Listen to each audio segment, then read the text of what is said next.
Hello and welcome back to the Sui Fullstack tutorial. In this portion of the tutorial, we're going to be going over how to use the Sui CLI, how to get set up with your wallet, and what commands are the most relevant and useful in order for you to just make it easier for you to develop on Sui Move.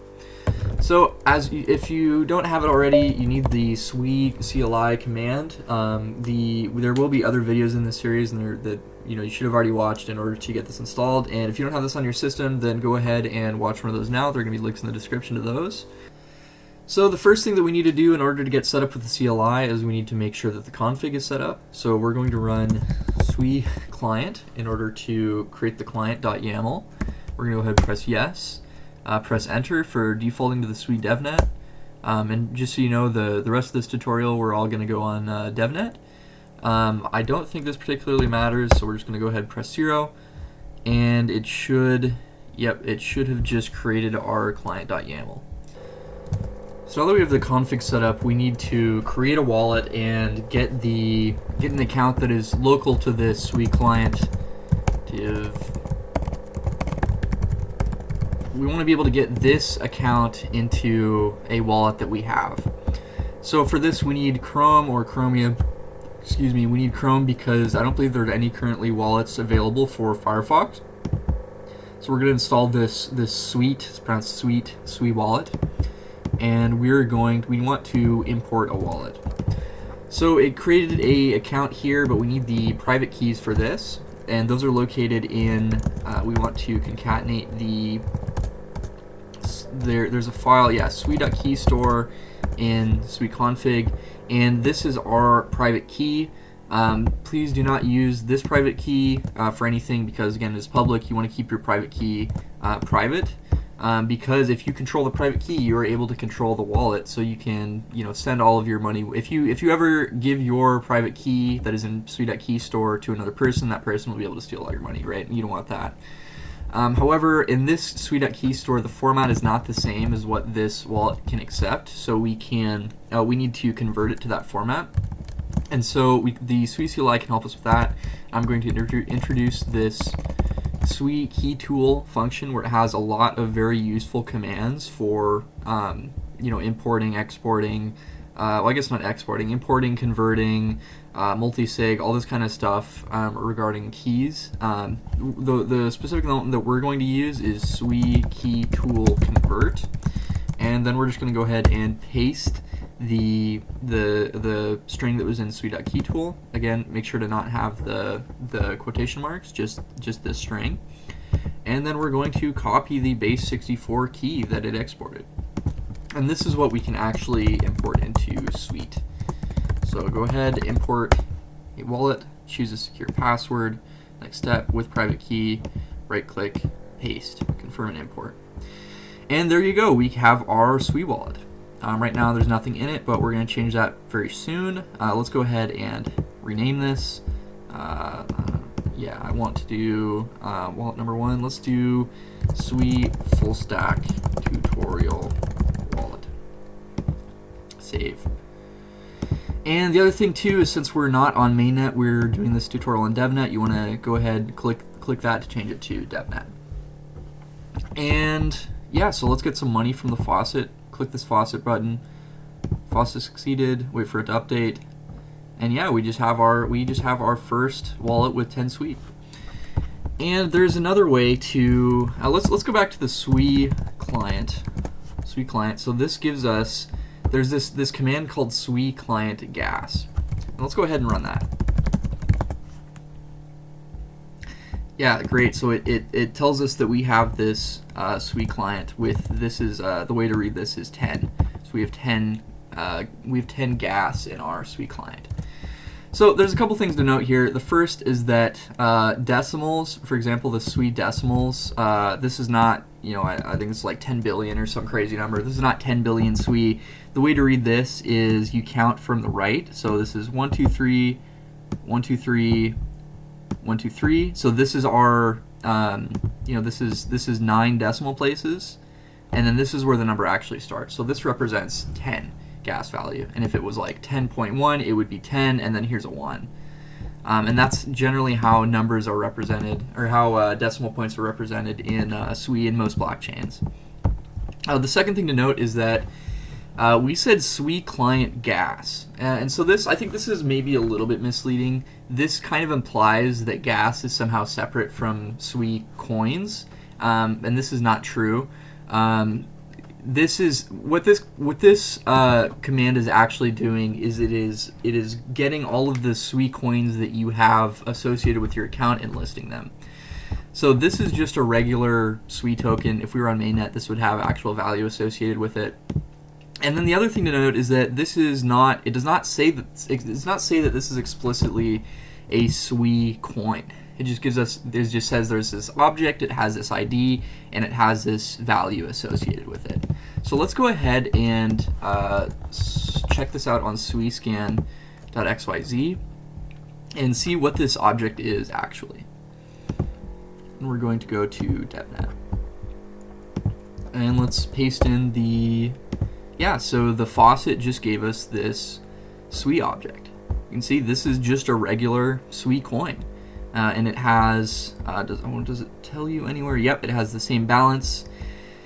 And then now we can get on to the other quirk of Sui, is that if we, like, let's just give ourselves more Sui, right? Like, we don't want only $4, right? This is fake dollars, but still, we want more from the faucet. So we can do that. We can go ahead, click the faucet again, and it updates. Eventually, it says that we have $9.6.32, right? So it just gives us 10 more Sui. So let's go ahead and run the Sui client gas. And as you can see, as you wouldn't expect this on like Ethereum. For example, on Ethereum, you know, if you get some gas from the faucet, it just goes ahead and gives you, you know, it adds some amount of gas or some amount of ETH to the same balance. However, that's not the case in Sui, and that's due to Sui's unique object model. So instead of just adding on 10 gas or 10 Sui, what it does is it gives us an entirely new what is called a coin object. So each object is its own coin. You can think of these each as NFTs that have a certain amount of gas of value associated with this, and we can do things like merge these two objects. We can split new objects. Let's say I wanted a third coin from the instead of from the faucet. What I could do is I can just create a new object, and I could split, you know, let's say 5 Sui from this object, create a new object with 5 Sui, and then this coin will retain half of its value. So that's all a little bit confusing if you're not used to that. That's totally okay. We're going to go over the object model a little bit more in future examples. But just to note, you don't need to, you know, worry too much about this, and it's totally okay if you have multiple object IDs. This is the way that gas typically works.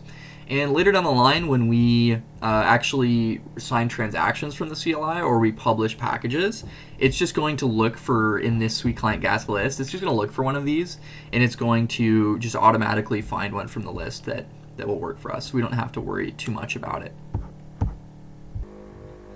So remember how I was talking about how we can merge these coins together? Well, I think that'd be a great example to show off what exactly you can do in the Sui client. So if you do Sui client, it'll show you a bunch of different things that you can do. For example, well, yeah, let's just take some time to go through all these and you know, kind of roughly say what they do and then provide an example. So active address just shows the current active address that you have.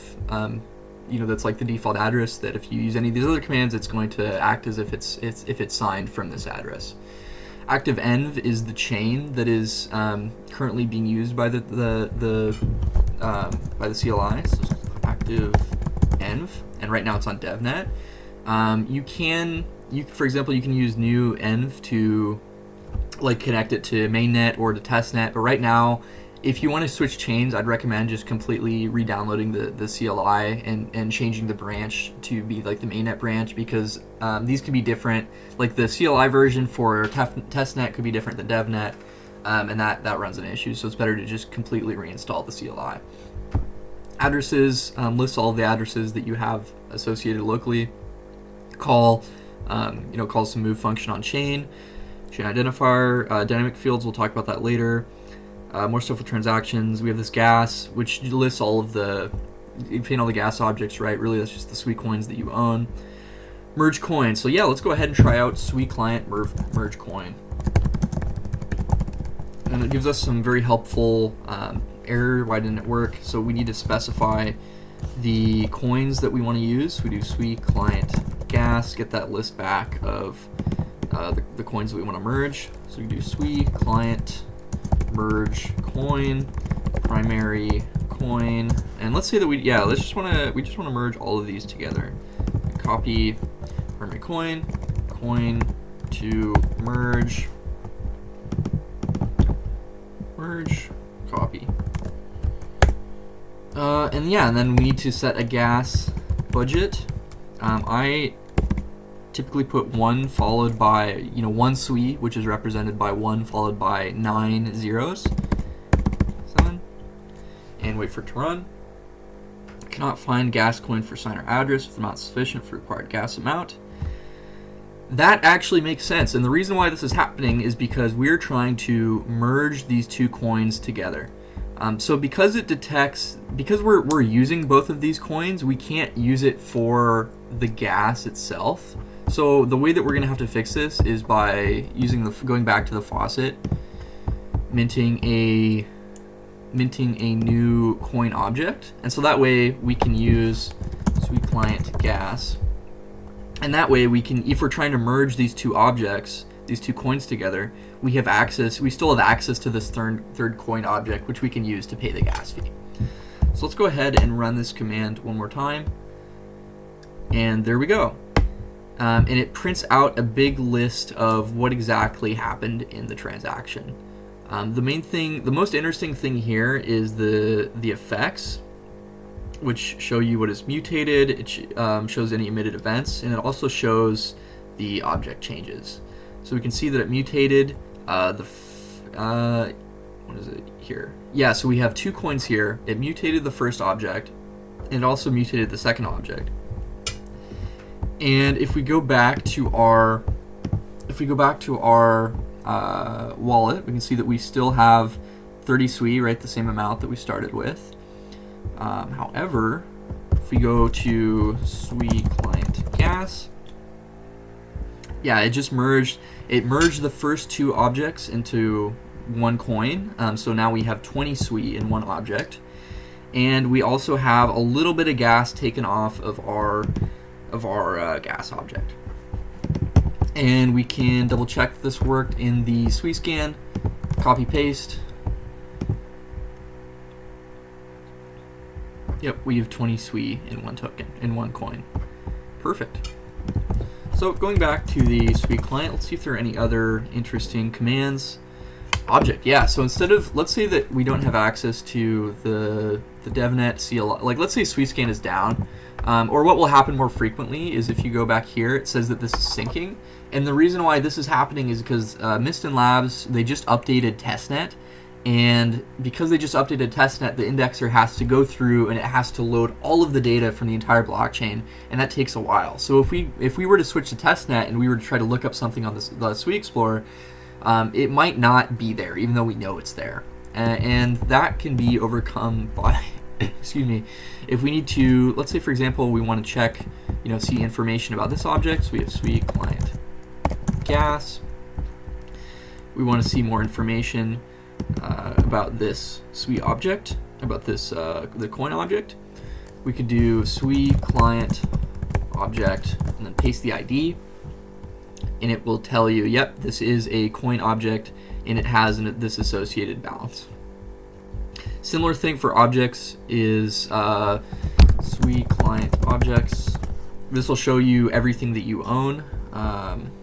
Unfortunately, I don't believe I can make my terminal wider, so this is gonna have to do for now. But yeah, this is gonna be a table. This is gonna be a table of the objects that you own. Pay, we can send this to another address, and one of the coins to another address.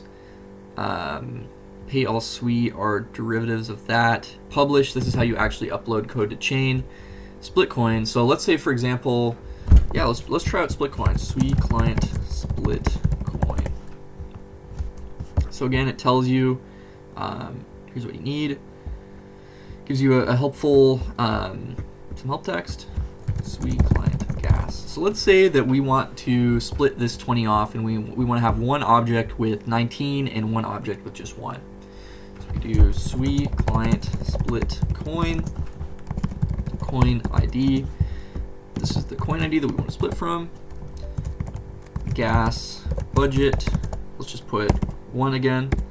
2, 3, 4, 5. And that's 9 zeros for 1. And I think you can play around with this and find a number that's lower than this, but I like to just use 1 to be safe. Typically, gas in Sui is pretty minuscule, so 1 is I don't think there's any case where you're ever going to need more than 1 gas for a transaction. And we want to split it into amounts. So we want to do amounts. We want to be 19, 1, 2, 3, 4, 5, 6, 7, 8, 9, and 1. 1, 2, 3, 4, 5, 6, 7, 8, 9. Hopefully that works. Looks like it did. And I'm not entirely sure why it made this new coin with 0 gas value. But if nothing else, we at least have 2 objects with one with 19 and one with 1. So going back to what you can do with the CLI, you can again do some stuff with the address, switch whether or not you want to be on DevNet or on testnet or mainnet. Look at transaction blocks, transfer objects. So like let's say for example we have our 19 coin, we could just send that to another address. We can upgrade move packages, and we can do some stuff with verification. One thing that's interesting with move is that it does verification of the invariants. It does some stuff on the bytecode, not only when you compile the code, but also when you like upload things to chain. So that there is a certain structure of bytecode that the move compiler must follow, and that's verified when you call things and when you upload packages to chain. And these are some utils to help with that. So that's pretty much all you can do with the Sui client. There's also other stuff you can do with Sui. For example, Sui start. This is for running a node. Sui network. I believe this is also for running a node. Sui Genesis, again, running more tools for running node. Sui console. Let's say that you want to run some RPC methods. This is also really useful if you're going to be developing full stack apps. I think it's really important to go through the documentation for what's on the RPC. And that is all found at docs.sui.io. Whoops, docs. Oh, this works. Sui documentation. Look at the reference, the API reference. Yeah, the RPC. This is really important. I would recommend that you just kind of go through and check and see what these do. We're going to go ahead and exit. Sui. There's also the key tool that we went over, console, client, validator. Again, more stuff for running nodes. So alongside all of these other commands, there's also this command called fire drill. And to be honest, I'm not entirely sure what fire drill does. There doesn't seem to be a ton of documentation about it online. But after looking a little bit through the source code, I think it has something to do with some kind of maintenance operation for running a node. So again, I wouldn't worry about it. If you're actually just a developer and you're not a node runner, the things you need to worry about are Sui client, Sui Move, and also Sui key tool for doing those kind of operations. And maybe Sui console if you want to run scripts, something like that, or play around. So I also know that I said earlier that we're going to save Sui Move to later, but we're going to go ahead right now and try out a couple of commands under the Sui Move subcommand. So in this folder, I have the Sui 8192, which is just a simple on-chain game used to demonstrate Sui and how low its latency can get.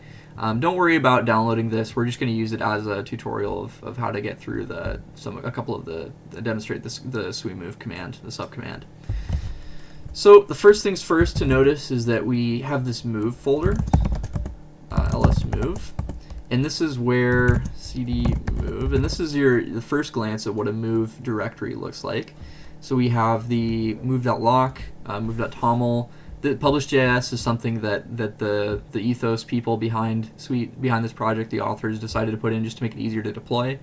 And then we also have sources and tests. If you see in sources, this is where all of the game code is actually. So this is real move code that's used to create this game. And what we're going to do is we're just going to try to build this. And we're going to see if it compiles. So we do Sui Move build dot. Maybe you don't use dot. Yep, that's just Sui Move build in the correct folder. And the reason you know it's the correct folder is because we have this move.toml, which move.toml is a very important folder because it shows you where the dependencies are, and it also has this is just some settings that, like the name and the version that the Move compiler needs to do things. And don't worry about what these mean. We're going to go through this later when we actually create our own package.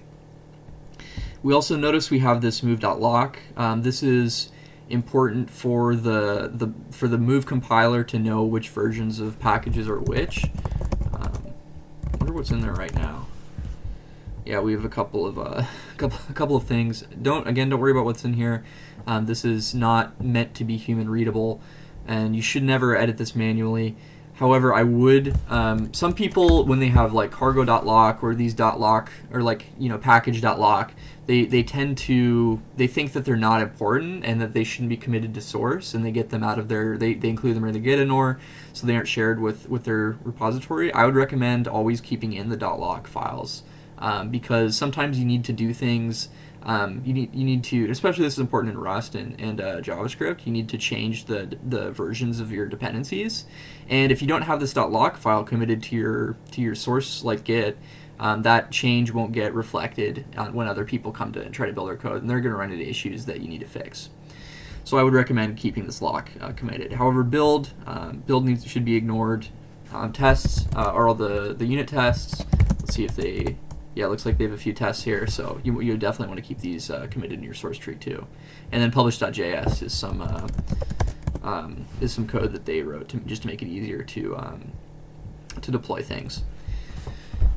So yeah, going back to Sui Move build, should have a couple of warnings. That's not a big deal. Just things that could be changed. Or I guess these are, they define some variables that went unused, so, not a big deal. If there's an error, it'll tell you.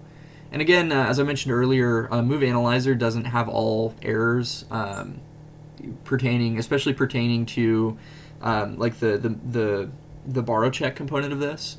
So if there's certain errors that you might run into when you run Sui Move build that you won't run into when you just are using Move Analyzer, even though we did set it up correctly. So we can build, but we can also do, we can prove, which is good for the Move prover, which is more or less beyond the scope of this tutorial. We're not going to go over that. That's definitely on the advanced level. And you can also disassemble code. So if we do Sui Move disassemble, it tries to so we need to also give it a source code. So we do sources game a192.move, and this will show you all of the generated bytecode that will actually be, and this is what's actually uploaded to chain, is this bytecode, not the source code. You don't need to worry about what these mean, but I personally think it's useful to look through just to get a good sense of what's actually going on at like the bytecode and at the chain level, and not just at the source level.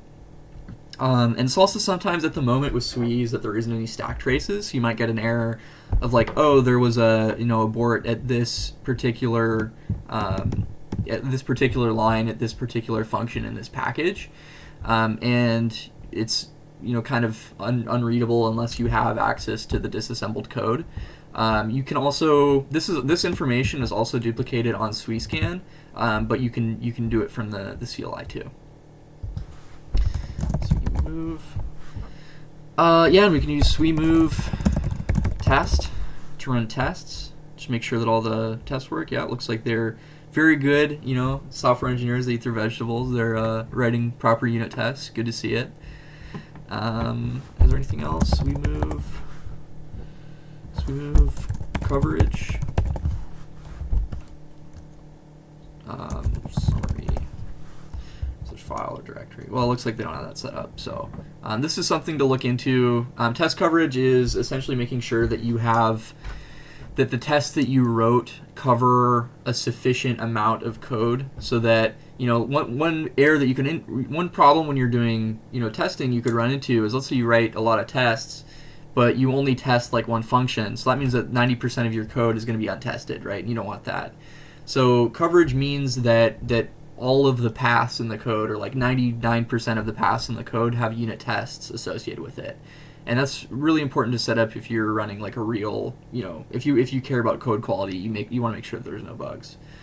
For this tutorial, though, we're not going to go about setting that up because I think it's just a bit too advanced for the kind of projects that we would be doing. So that's pretty much it for the Sui Move CLI tutorial. Go ahead, if you have any further questions, feel free to leave a comment. I'll try my best at getting to those in a reasonable amount of time. And make sure to look in the description for the next video. Next up, we will be going over creating Move code, how to set up a package, and how to get started on the front end as well. So thanks for watching.